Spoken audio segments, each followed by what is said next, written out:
ఆరోగ్యమే మహాభాగ్యం కార్యక్రమానికి స్వాగతం. నమస్కారం. నా పేరు రామ్జీ. ఈ యొక్క ఎపిసోడ్లో మనం సిద్ధ వైద్యం యొక్క ఔన్నత్యం గురించి తెలుసుకోవడానికి ప్రయత్నం చేద్దాము. మనము చాలా ఎపిసోడ్ నుంచి మెటాలజీకి సంబంధించినటువంటి విషయాలు మనం తెలుసుకుంటూ ఉన్నాము. మరి ఈ ఎపిసోడ్లో కూడా తామ్రములకు సంబంధించినటువంటి కొన్ని విషయాలు, దాని సంయోగంతో వచ్చినటువంటి లోహాల్లో ఇత్తడి, కంచు లోహాలకు సంబంధించినటువంటి ఔషధ గుణాల గురించి ఈరోజు మనం తెలుసుకుందాము. మరి సిద్ధులు చేసినటువంటి మెటలజీకి సంబంధించినటువంటి విషయాలు చాలా చోట్ల లుప్తమైపోయినవి. అలాగే చాలా గ్రంథాలు తమిళ్లో ఉండటం వల్ల చాలామందికి అర్థం కానటువంటి స్థితి. అంటే మన ఏరియా వాళ్ళకి అర్థం కాదు, కానీ తమిళకి బాగా అర్థమవుతుంది. మరి వారు కొన్నిటిని మనకి షేర్ చేయడం జరిగింది. కొన్ని తాళపత్రాలు లభ్యం కావటం లేదు. అయితే తామ్రంతో వేరే లోహాలు సృష్టించవచ్చు అనేటువంటి విషయాలు, అంటే మిక్స్డ్ మెటల్స్, అంటే లైట్ వెయిట్ ఉండే మెటల్స్ దగ్గర నుంచి హెవీ వెయిట్ ఉండేటువంటి మెటల్స్ని కూడా సృష్టించడం అనేటువంటిది సిద్ధులు చేసినటువంటి ఒక గొప్ప విశేషం. అంటే మెటలజీ మీద వాళ్ళు ఎంత ప్రయోగాలు చేశారంటే, సృష్టిలో ఉండేటువంటి కొన్ని మెటల్స్ కలపడం వల్ల కొత్త రకమైనటువంటి ఒక మెటల్ ఏర్పడుతుందని చెప్పారు వాళ్ళు మొట్టమొదటిగా. ఇప్పుడు మోడర్న్ సైన్స్లో 5 మెటల్స్ అని వాడుతున్నాం కదా. ఈ 5 మెటల్స్ పాత వాళ్ళ యొక్క 5 మెటల్స్కి చాలా వేరియేషన్ ఉంది. అంతేకాకుండా సారనాథ్ స్తూపం, అంటే ఢిల్లీలో ఉండేటువంటి దాంట్లో ఐరన్ స్తూపం ఉంది. ఇప్పటికీ అది కిలువు పట్టనటువంటి స్తూపం కింద ఉంది, వందల సంవత్సరాల నుంచి. ఎలాగుంది, వాతావరణ పరిస్థితుల్లో కూడా ఎటువంటి కరోసివ్, అంటే దానికి తుప్పు పట్టడం అనేటువంటిది, అంటే ఇనపలోహానికి తుప్పు పట్టడం అనేటువంటి సాధారణ ప్రక్రియ. కానీ తుప్పు పట్టకుండా ఇన్ని వందల సంవత్సరాలు ఎలాగుంది, అదొక మిస్టరీ. సో ఇటువంటి మిస్టరీకి సంబంధించినటువంటి విషయాలు సిద్ధుడి దగ్గర అనేకమైనటువంటి ఉన్నాయి. వాళ్ళు ఎంత గొప్పవారంటే, వైమానిక శాస్త్రంలో భరద్వాజులు లాంటి వారు వైమానిక శాస్త్రం రాసినప్పుడు అత్యంత తేలికైనటువంటి లోహాన్ని కూడా సృష్టించారు వాళ్ళు. ఆ సృష్టించినటువంటి ఆ లోహము గాలి కన్నా తేలికగా ఉంటుందట, వారి శాస్త్రాల్లో రాసినటువంటి విషయం. మరి బరువైనటువంటి ప్రదేశాల్లో బరువుగా ఉండేటువంటి లోహాలను కూడా వారు సృష్టించారు, భారలోహాలని. మరి తేలికైన లోహాలను సృష్టించడంతో పాటుగా ప్రకృతిలో బంగారంలాగా ఉండేటువంటి లోహాలను కూడా తయారు చేశారు. అందులో ముఖ్యంగా చెప్పుకోవాల్సినవి ఏమిటంటే ఇత్తడి, కంచు. మనకి రాగి కాలము, అంటే కాపర్ ఏజ్ తర్వాత బ్రాంజ్ ఏజ్ అనే ఒక ఏజ్ ఉంది కాలాల్లో. మరి ఆ కాలంలో ఇత్తడి యొక్క పనిముట్లు అనేటువంటివి లభ్యమైనవి. ఆ తర్వాత హరప్ప, మొహంజదారో లాంటి సింధు నాగరికత ప్రాంతాలలో కూడా మనకి కంచు, తగరము, ఇత్తడి, బంగారము, రాగి లాంటి లోహాలతో చేసినటువంటి పాత్రలు, అలాగే కొన్ని రకాలైనటువంటి కళాకృతులు కూడా మనకి శిలాజాల కింద మనకి లభించడం జరిగింది. అంటే పురావస్తు శాఖ వారు చేసినటువంటి ప్రయోగాల వల్ల, వారు సంగ్రహించినటువంటి డేటా వల్ల ఆ కాలంలో కూడా ఇత్తడి, రాగి, కంచు లాంటి వాడినట్టుగా ఆధారాలు మనకి లభ్యమవుతూ ఉన్నాయి. మరి ఇత్తడి అనేటువంటి లోహానికి అంత ప్రాశస్యం ఎందుకు ఇచ్చారు? మనకి వేమన యోగి లాంటి వారు ఇత్తడి, పుత్తడి ఒక అక్షరమే కదా తేడా, లేదా ఇత్తడి బంగారంలాగే ఉంటుంది, బంగారం వన్ని ఉంటుంది, బంగారంలాగే సాగుదల ఉంటుంది, కానీ యాసిడ్ వేసినప్పుడు చెరిగిపోతుంది. అంతే, ఇత్తడిని యాసిడ్ ప్రూఫ్ చేయగలిగితే బంగారం అవుతుంది అనేటువంటి ఒక కాన్సెప్ట్ని రైట్ చేశారు కొంతమంది సిద్ధులు.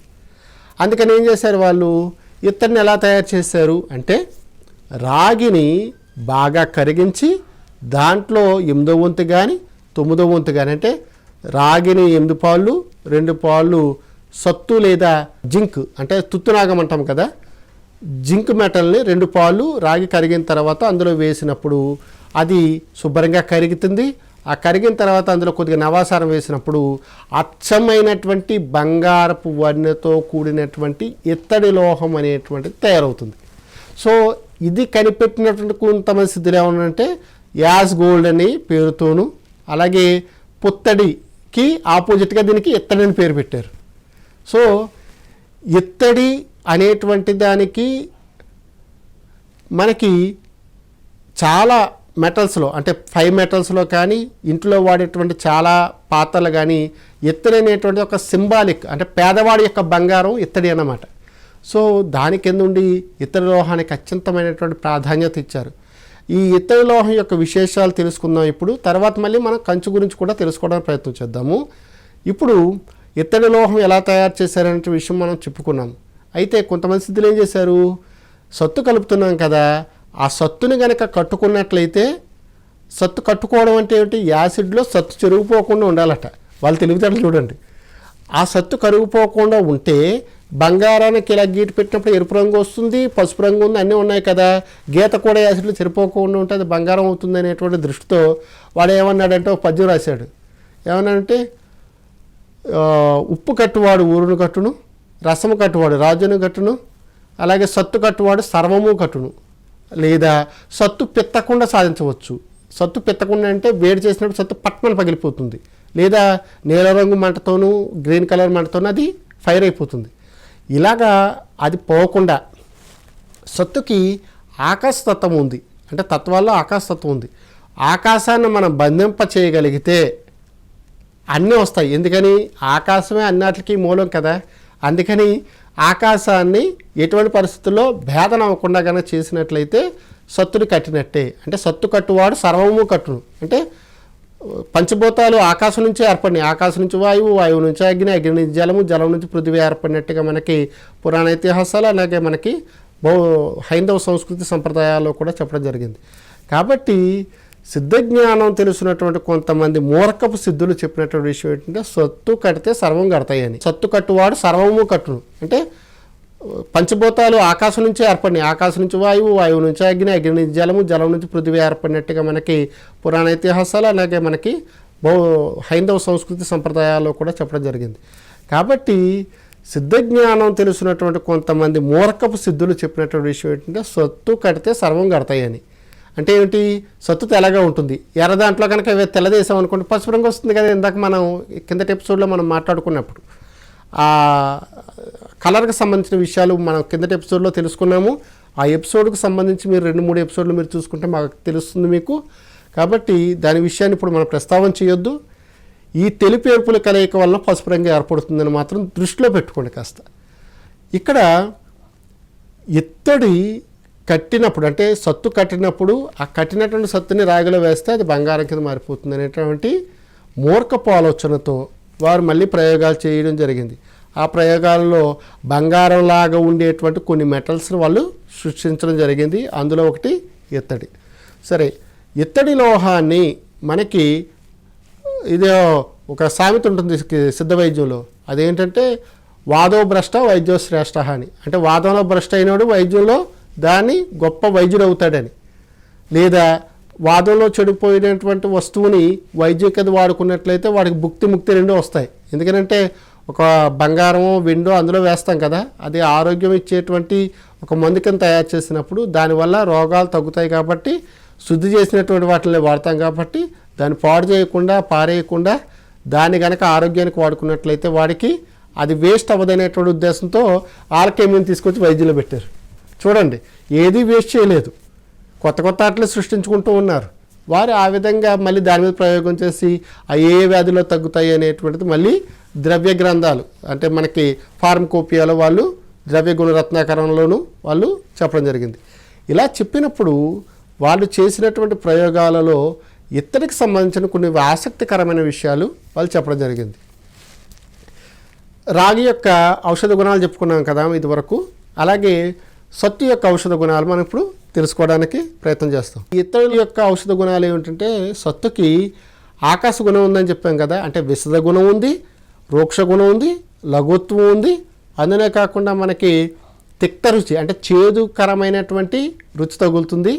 అంతేకాకుండా ఒక టైంలో దానికి ఏ రుచి కనిపించదు. ఆకాశంలోకి ఏ రుచి ఉండదు. కాబట్టి ఆకాశం యొక్క తత్వంలో అవ్యక్త రసం కింద మనకి ఈ సత్తుని చెప్పడం జరుగుతుంది. కాబట్టి సత్తుకు సంబంధించినటువంటి లోహానికి ఉండేటువంటి గుణాలని తామరము లేదా రాగి కలిపినప్పుడు వచ్చినటువంటి గుణాలని సంయోగం పరిచి ఇత్తడికి కొన్ని గుణాలను ఆపాదించారు. అవి ఏమిటంటే బంగారము దొరకని పరిస్థితుల్లో, బంగారం కొనలేని పరిస్థితుల్లో ఇత్తడి యొక్క భస్మాన్ని వాడుకోవచ్చు అని చెప్పారు పెద్దవాళ్ళు. అంటే బంగారం లాగా పనిచేస్తుంది, కానీ కొన్ని గుణాలు తక్కువగా ఉంటాయి బంగారానికి దీనికి. మరి బంగారంతో సమానమైనటువంటి ఇత్తడి భస్మ గుణాలకు సంబంధించి కూడా వాళ్ళు డిస్క్రిప్షన్లో చాలా బాగా రాశారు. అది వీర్యవర్ధకంగా పనిచేస్తుంది, శీతవీర్యంగా ఉంటుంది. అది వృష్యం మాత్రం కాదు, బంగారం వృష్యం అంటే అర్థం ఏమిటంటే, వృష్యం అంటే రస రక్త మాంస మేధో అస్థి మధ్య శుక్రహ అనేటువంటి సప్రధాతువుల్లో తీసుకునేటువంటి ఆహారము మొదట రసం కింద, తర్వాత రక్తం కింద, తర్వాత ఏమో అస్థి కింద, మేధ కింద ఇలా మారుతూ చివరిగా శుక్రం కింద మారుతుందట. ఆ మారినటువంటి శుక్రాన్ని మళ్ళీ పుట్టించడు గుణం. అంటే ఒకసారి సెక్సువల్గా సుఖపడినటువంటి ఒక వ్యక్తి మళ్ళీ సుఖపడాలంటే వీర్య వృద్ధి అధికంగా ఉండాలి. ఎవరికైతే వీర్య కణాలు తక్కువగా ఉన్నాయో వాళ్ళు బంగారు భస్మాన కనుక సిద్ధుడి యొక్క పర్యవేక్షణలో వాడినట్లయితే వారికి జీవత్వం కలిగినటువంటి శుక్ర కణాలు వృద్ధవుతాయి అనేటువంటి విషయం చెప్పడం జరిగింది. ఎవరు? సిద్ధులు. అందుకే చూడండి, సిద్ధమకరధ్వజం అనే పేరుతో బంగారంతోనే చేస్తారు. ఎందుకని? దానికి వృష్యము అనేటువంటి ఒక గుణం ఉంది. వృష్యం అనే గుణం ఏమిటంటే, ఒకసారి వీర్యం స్ఖలనం అయిన తర్వాత మళ్ళీ వీర్యం పుట్టడానికి 6 రోజులు పడుతుందట. అంటే ఒకసారి సెక్స్లో పాడుకున్న తర్వాత 3 గంటల్లో వీర్యం వృద్ధి అయ్యే వాళ్ళు ఉంటారు, 6 రోజుల తర్వాత కూడా వృద్ధి అయ్యే వాళ్ళు ఉంటారు. కాబట్టి ఆ వృష్యం అనేటువంటి గుణాన్ని ఇచ్చేటువంటి స్థితి బంగారానికి ఉంది. కాబట్టి వీర్యవృద్ధికరమైనటువంటి ఈ వృష్యకరమైనటువంటి ఈ బంగారంలో ఉండేటువంటి గుణం వల్ల వారికి శుక్రకణాలు అమోఘం పెరుగుతాయి. అలాంటి గుణము మాత్రం ఇత్తడిలో లేదు. మిగతా అన్ని గుణాలు కూడా బంగారంతో సమానమైనటువంటి గుణాలు ఉన్నట్టుగా మనకి వారు సిద్ధులు రాయడం జరిగింది. అయితే ఇత్తడి పాత్రలో వంట చేసుకోవచ్చు, కానీ రాగి పాత్రలో వంట చేసుకోకూడదు. ఇత్తడి అనేటువంటిది 2 లోహాల కలయిక, రాగి ఏకలోహం. అది చల్ది రోగాన్ని ఇస్తుంది, ఇది ఆయుష్ను బుద్ధిని ఇస్తుంది. అంటే ఇత్తడి పళ్ళాలలో కానీ ఇత్తడి పాత్రలో కానీ మనం ఆహార పదార్థాలు నిర్వహించడం కానీ, ఆహార పదార్థాల నివేదనకి దేవుడికి ఇచ్చినప్పుడు మనకేం కలుగుతుంది? ఆయుష్ వృద్ధి అవుతుందట. అంతేకాకుండా మానసికమైనటువంటి పరిపక్వత కలుగుతుంది. కాబట్టి ఇత్తడి పళ్ళెం పట్టుకెళ్తాడు, చాలా వయ్యారంగా పట్టుకెళ్తుంటారు చూడండి. అంటే మనం బంగారం పెట్టుకున్నప్పుడు ఒక రకమైన టీవీ వస్తుంది మనకి. అలాగే ఇత్తడి పళ్ళాన్ని మంచి మెరిసేటువంటి ఇత్తడి పళ్ళాన్ని కూడా మనం పట్టుకున్నప్పుడు హుందాగా నడుస్తుంటారు. ఇత్తడి బిందుల్లో అలా నీళ్ళు పట్టుకెళ్ళినప్పుడు ఒక వయ్యారం వస్తుంది. సో ఎందుకు వస్తుంది? ఆ కాంతి వల్ల, ఆ వైబ్రేషన్ వల్ల, ఆ ఎనర్జీ వల్ల వస్తుంది. కాబట్టి ఇత్తడిలో ఉండేటువంటి పుత్తడి గుణాలు ఏవైతే ఉన్నాయో ఆ పుత్తడికి సంబంధించినటువంటి విశేషాలు ఇత్తడికి కూడా ప్రయోగించినప్పుడు మనకి మంచిగా ఆరోగ్యం ఇస్తుంది అనేటువంటి విషయం సిద్ధులు చెప్పారు. మరి ఇత్తడి దాంట్లో కూడా ఏ రోజు పదార్థం ఆ రోజే తినాలి, నిల్వ అనేటువంటిది ఎట్టి పరిస్థితిలో ఉంచకూడదు. విరుద్ధంగా కనుక తీసుకున్నట్లయితే, అంటే నిల్వ ఆహారం కనుక అందులో ఉంచి తీసుకున్నట్లయితే సాంక్రమిక దోషాలు లాంటివి వస్తాయి. క్రితం ఎపిసోడ్లో చెప్పినట్టుగా అంటే చర్ది లాంటి రోగాలు వస్తాయి, వాడి జవసత్వాలు తగ్గుతాయి. సత్తు అంటే బలము కదా. ఇత్తడి మెటల్లో చేసినటువంటి పదార్థాల వల్ల వాడికి ఆయుష్ కలుగుతుంది, బలం వస్తుంది, సత్తు వస్తుంది. అలాగే తిప్పతీగె, అందులో సత్తు ఉంది. అలాగే నేల ఉసిరి అనే దాంట్లో సత్తు ఉంది. బోల్డ్ అనే మూలికల్లో కూడా సత్తులోహం ఉంది. నేను సత్తు ఎపిసోడ్ చెప్పినప్పుడు దాని గురించి పరిపూర్ణంగా చెప్పడానికి ప్రయత్నం చేస్తాను. ఇత్తడి అనేటువంటి దాంట్లో ఉండేటువంటి ఔషధ గుణాలలో ఉత్కృష్టమైనది ఏమిటంటే శబ్దాన్ని ఖచ్చితమైనటువంటి ఫ్రీక్వెన్సీలో లేదా ఆకాశంలో శబ్దము ఓంకారం ప్రతిబింబింపజేస్తుంది కదా, ఆ ప్రతిబింపజేసినటువంటి ఆ శబ్దాన్ని ఓంకారాన్ని ఎటువంటి డీవియేషన్స్ లేకుండా, ఏ వైబ్రేషన్లో అటాచ్ అవ్వకుండా ఇత్తడి అనేటువంటి లోహము చేయగలదు. కాబట్టి మనకి గంటలు కానీ భజన చేసే తాళాలు కానీ ఇత్తడి లోహంతో చేయటానికి ఈ గంటలు ప్రణవనాదానికి సంబంధించినటువంటి గంటలు ఏవైతే ఉన్నాయో దేవుడి దగ్గర కొట్టేడు గంటలు అన్నీ కూడా ఇత్తడి సామాన్లు లేదా కంచు సామాన్లే వాడుతుంటారు. మనకి ఈ ఇత్తడికి సంబంధించినటువంటి వస్తువుల వల్ల బంగారంతో సమాన గుణాలు కలిగి ఉన్నాయనే విషయాలు సిద్ధులు మనకి చెప్పడం జరిగింది. శరీర ధారణలో కూడా అటువంటి ఫలితాలే కలుగుతాయని మనకి సబ్స్టిట్యూట్గా అంటే స్వర్ణానికి అభావ ప్రతినిధి కింద ఇత్తడి చెప్పారు. అలాగే ఇత్తడితో తయారైనటువంటి ఇంకొక లోహం గురించి మనం ఇప్పుడు మాట్లాడుకుందాం. మీ అందరికీ తెలుసు తగరము లేదా టిన్. అంటే తగరము అనేటువంటిది ఒక లోహం, అది తెల్లగా ఉంటుంది. ఇప్పుడు రాగికి వంగానికి కలిసి జన్మించినటువంటి ఒక లోహము కంచు, ఇంకో లోహం ఇత్తడి గురించి ఆల్రెడీ మనం చెప్పుకున్నాం కాబట్టి కంచు గురించి కూడా చెప్పుకున్నప్పుడు మనకి ఆ ఎపిసోడ్ యొక్క పరిపక్వత అనేటువంటి సార్థకత అనేటువంటిది ఏర్పడుతుంది. కాబట్టి కంచు మోగునట్టు కనకంబు మోగున విసదా విరామ వినోయమ అని మళ్ళీ చెప్పుకున్నాం. అంటే వేమన యోగి గారు ఒక పద్యం రాసుకున్నారు. బంగారాన్ని నేల మీద వదిలినప్పుడు అది ఎటువంటి శబ్దం చేయదు, టప్మంటుంది అంతే, ఏ శబ్దాలు ఉండదు. కంచు గలగలగలగలగా ఉంటుంది. ఇందాకేం చెప్పాను, సత్తు తగరము అనేటువంటి ఈ రెండు కూడా పూతి లోహాలని పిలువబడతాయి.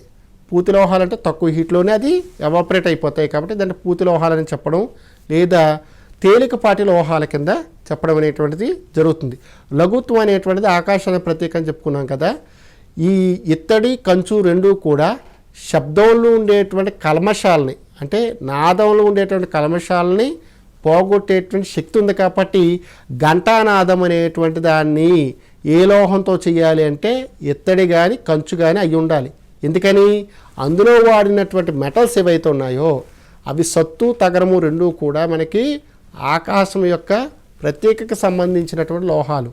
కాబట్టి పరమాత్మ స్వరూపము ఆకాశం వలె అంతా వ్యాప్తమై ఉంటుంది. ఆకాశం అన్ని జీవుల్లోనూ ఉంటుంది, అన్ని చోట్ల ఉంటుంది. ఆకాశం లేనటువంటి పదార్థం లేదు. ఆకాశం అంటే స్కై అని అర్థం కాదు, అవకాశాన్ని కల్పించేదే ఆకాశం అని అర్థం.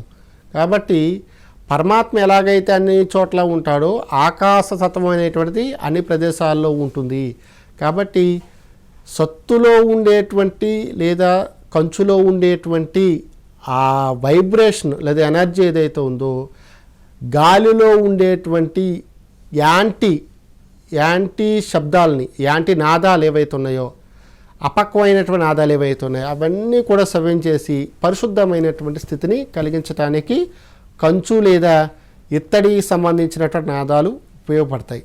అయితే కంచు గిన్నెల్లో వంటలు వండకూడదు. జనరల్గా కంచు గిన్నెలు ఇదివరకు కాలంలో చలిదన్నాలు తినడానికి, అంటే చలిదన్నం అంటే రాత్రి మిగిలిపోయినటువంటి ఆహారంలో కొద్దిగా వాళ్ళు పెరుగు కానీ లేకపోతే పాలు కానీ వేసి దాంట్లో కొద్దిగా పెరుగు చుక్క తోడు పెట్టి పొద్దున్నే అయిన తర్వాత ఆ కంచు గిన్నెలో తినేవారు.